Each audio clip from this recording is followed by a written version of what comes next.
বন্ধু আমার, তোমার গুনাহ তোমাকে মসজিদে নিয়ে আসে না। তোমার গুনাহ তোমাকে কি বলি, তোমার গুনাহ বলে একটা মাস হয়ে গেল নামাজ পড়লি না, এখন মসজিদে এক ওয়াক্ত নামাজ পড়ে তোর কি লাভ হবে?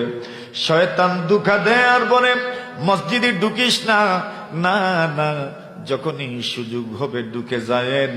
আপনি জানেন না তো কোন সময় আল্লাহর রহমতের জুস আসবে। যে সময় মসজিদে ঢুকেছো ওই সময় ঢুকার কারণে আল্লাহ মাফ করে দিবেন।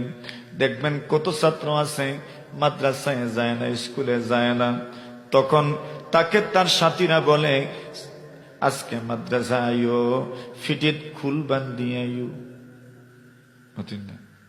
কইনি না, মানে সার রাগ তোমার উপরে, হুজুর তোমার উপর রাগে আছেন, এমন পিটা দিবেন, এমন শাস্তি দিবেন। আল্লাহর বান্দার ধরে ধরে বয়ে বয়ে চলে যায় স্কুলে। যাওয়ার পরে স্যার জিজ্ঞাসা করেন আসলি না কেন?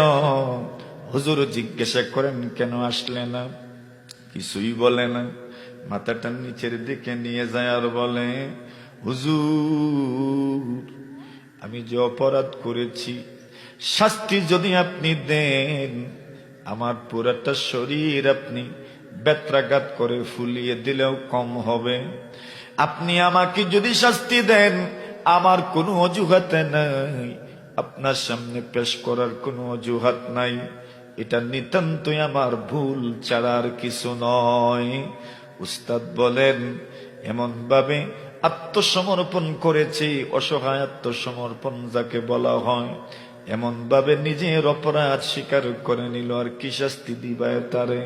এ তো নিজের বিচারই করে ফেলছে। উস্তাদ বলেন যা মাফ করে দিলাম, আর কোনো দিন যেন এমন হয় না।